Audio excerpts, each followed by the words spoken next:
Fred the Elephant Boy. Hi, this is Fred. And do us a favor and follow and share this video and subscribe to the National Real Estate Post. Quick and easy.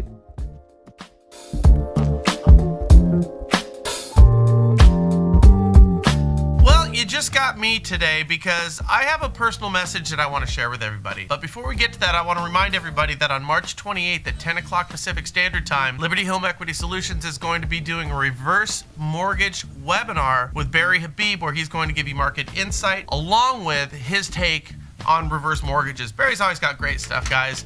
And so this is something you're not going to want to miss. So just click this banner right over there, or you'll find it somewhere around where you're watching.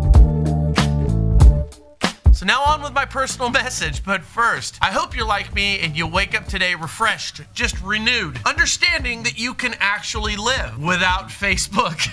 Facebook, guys, it's a great platform, and I believe are being ill-treated by our regulators and elected leaders. Because right now, let's face it, it's a hot topic that the media's got us all charged up about, and our elected officials and our regulators can't help but soapbox hot topics. You know, just like they did the mortgage industry. You know, Russia fake news and elections. Well, I've always kind of assumed that foreign governments were trying to influence our elections, and I don't think I'm wrong. Privacy concerns. My God, you guys all carry a GPS tracking, listening bug device in your pocket called a cell phone all day long. And you've got a Siri and an Alexa at your house probably, and you're concerned about Facebook's privacy? Give me a break. Being concerned about privacy with your Facebook account is like freaking out about the Diet Coke that you're mixing with your 4 shots of whiskey. However, with the last little Facebook issue that we had, you know, the shutdown, it made me think, does the real estate and mortgage industry put too much emphasis on Facebook as an end-all solution to their marketing problems? Because if Facebook doesn't like what you say, you get to go to Facebook jail. They control who watches your content. They reward and retweet your posts depending on how much love you give them, and they want a lot. Also on how much you can solve the riddle of the Facebook algorithm, which is constantly changing. Not to mention that our industry, that being real estate and lending, has a history of doing what everybody else does when it comes to their marketing. Rather than running in the other direction and trying to stand out, we are all just silverfish in the ocean swimming in the same direction. And of course, there's a constant push for more money from you to them if you use Facebook for your job. And not that that's bad, because I would do it too. Now, don't get me wrong. Let's face it, even Twinkies have a shelf life. So my question to you is, has Facebook as a marketing platform for the real estate and mortgage industry acted like Arthur Fonzarelli and jumped the proverbial shark? Oh, forgot. Did I mention that I'm taking the next 10 days off away from my office with my 11-year-old daughter? Yeah, this is true, and this is my personal message. It's totally cool. And oh, by the way, I'm going to plaster Facebook with all types of posts and video over that duration of me with my daughter. So don't call me a hypocrite. I merely asked you if Facebook, in light of the blackout, has had its best days behind them. For me personally, I'm not sure. Now, with regard to my personal message and my trip, I'm doing a speaking event in Los Angeles on the 16th, just a couple of days away. It's on Saturday at 10 o'clock a.m. Would love to see you. Then we'll be driving over to Las Vegas on the 19th for a Realogy event. And a few days later, on the 21st, I have a speaking event in Scottsdale, Arizona. I'd love to see everybody at all of these events, and all the details are down below. So come on out and meet me and my daughter for our great dad-daughter journey. Don't worry, guys. I didn't pull her out of school to watch me talk to you guys about real estate and lending linguistics. She just finished her Harry Potter series, and so we're gonna go hit up Universal Studios and see Harry Potter Land. We're going to an observatory in Arizona. We're gonna ride roller coasters in Las Vegas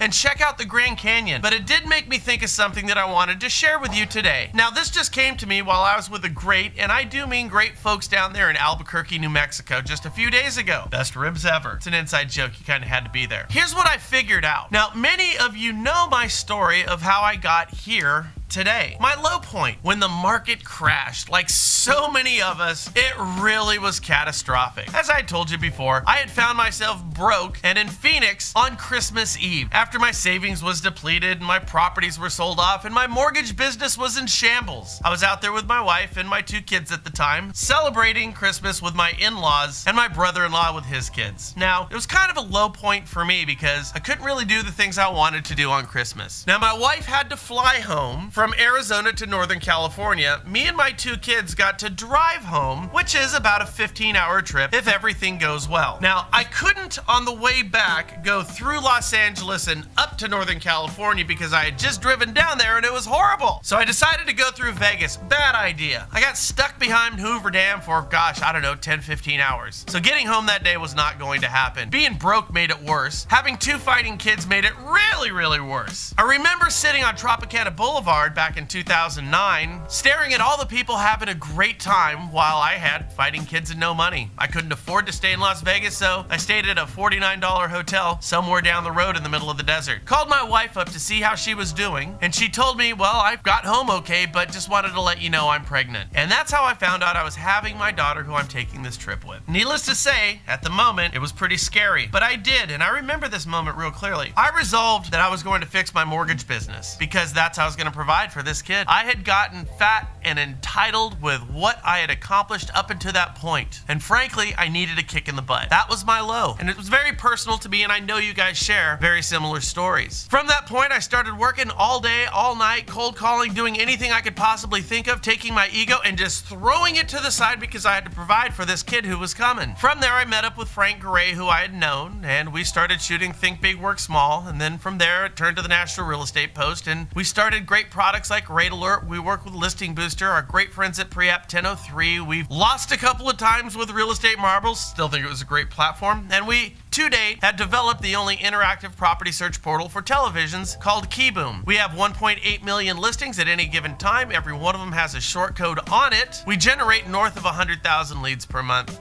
And that might be an exaggeration. I don't know what it is. It's pretty damn high. It might even be higher. I don't know. I don't look at it enough. And we have traversed the country, and we've spoken to so many great loan officers and real estate agents. None of this would have ever happened if I didn't have that low point outside of Las Vegas on New Year's Eve when I found out I was going to have a new kid. Nothing would have happened. I would not have been pushed to do the things that I needed to do. And frankly, I look at my daughter every day, and I think that I need to be better with my marketing and how I reach out to people. Some days I succeed, some days I don't. I always try hard. I always try to wake up the next day renewed, afresh, and ready to hit it again. So now, when I was in New Mexico, it dawned on me. I'm going to be taking the exact same drive that got me moving in the real estate industry and in the mortgage industry, everything that I've accomplished. I'm going to take that exact same drive, yet this time I'm going to be taking it with a daughter that I learned I was having over a decade ago. It's all come full circle, and it is very special to me. The only reason I share my story with you right now, and some of you have heard it before, is that I think it's better if you can learn from other people's stories than finding your own personal lows. And the actions that I took there, some good and some bad, have all turned out to my personal and professional benefit. In so many ways, I got a great daughter out of it. So just remember, what you do with your business, how you approach it, how you market, how you interact with people matters, and it works. But you have to take your ego and throw it aside sometimes. You have to go out there and frankly make a fool of yourself. Put yourself out there. Laugh at yourself. Brush it off when you stumble, because how you react to that matters more than what you do when you win. So think about your marketing. We've got some tough days in front of us, real estate agents and lenders. But you can get through this with a smile on your face if you take the right approach. Like I said, this came full circle to me, and I thought it was something worth sharing with you. For those of you who get it, I hope it helps. And I hope to see you guys on the road this next week. You'll be seeing a lot of me, and you can always follow me on Facebook.